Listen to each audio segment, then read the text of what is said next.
ಪಟ್ಟಂದೂರು ಅಗ್ರಹಾರದಲ್ಲಿ college ವಿದ್ಯಾರ್ಥಿನಿ ಮೇಲೆ ಅತ್ಯಾಚಾರ ಕೇಸ್ನ ತನಿಖೆ ಚುರುಕುಗೊಂಡಿದೆ. ಮಹಿಳಾ ಅಧಿಕಾರಿ ಮುಂದೆ ಘಟನೆಯ ಭೀಕರತೆಯನ್ನ ಸಂತ್ರಸ್ತ ಯುವತಿ ತೆರೆದಿಟ್ಟಿದ್ದಾಳೆ. ಟೀ ಕುಡಿದು ವಾಪಸ್ಸಾಗುವ ವೇಳೆ ವಿದ್ಯಾರ್ಥಿನಿಯನ್ನ ಅಪರಿಚಿತ ವ್ಯಕ್ತಿ ಹಿಂಬಾಲಿಸಿದ್ದ.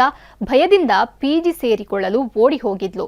ಪಿಜಿ ಗೇಟ್ ಒಳಗೆ ಹೋದ್ರೂ ಬಿಡದ ಆರೋಪಿ ಯುವತಿಯ ಹಿಂಬದಿಯಿಂದ ಕುತ್ತಿಗೆ ಹಿಸುಕಿ ಪ್ರಜ್ಞೆ ತಪ್ಪಿಸಿದ್ದ. ಬಳಿಕ ಸಮೀಪದ ಶೆಡ್ ಒಂದಕ್ಕೆ ಎತ್ತೊಯ್ದಿದ್ದಾನೆ. ಯುವತಿಯ ಬಟ್ಟೆ ಹರಿದು ಹಾಕಿ ಅತ್ಯಾಚಾರ ಮಾಡಿದ್ದಾನೆ.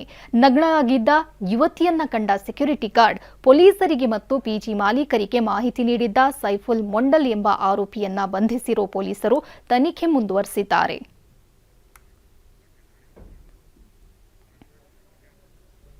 ಪಟ್ಟಂದೂರು ಅಗ್ರಹಾರದಲ್ಲಿ ಕಾಲೇಜು ವಿದ್ಯಾರ್ಥಿನಿ ಮೇಲೆ ಅತ್ಯಾಚಾರ ಕೇಸ್ನ ತನಿಖೆ ಚುರುಕುಗೊಂಡಿದೆ.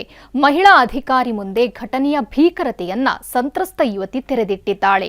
ಟೀ ಕುಡಿದು ವಾಪಸ್ಸಾಗುವ ವೇಳೆ ವಿದ್ಯಾರ್ಥಿನಿಯನ್ನ ಅಪರಿಚಿತ ವ್ಯಕ್ತಿ ಹಿಂಬಾಲಿಸಿದ್ದ. ಭಯದಿಂದ ಪಿಜಿ ಸೇರಿಕೊಳ್ಳಲು ಓಡಿ ಹೋಗಿದ್ಲು.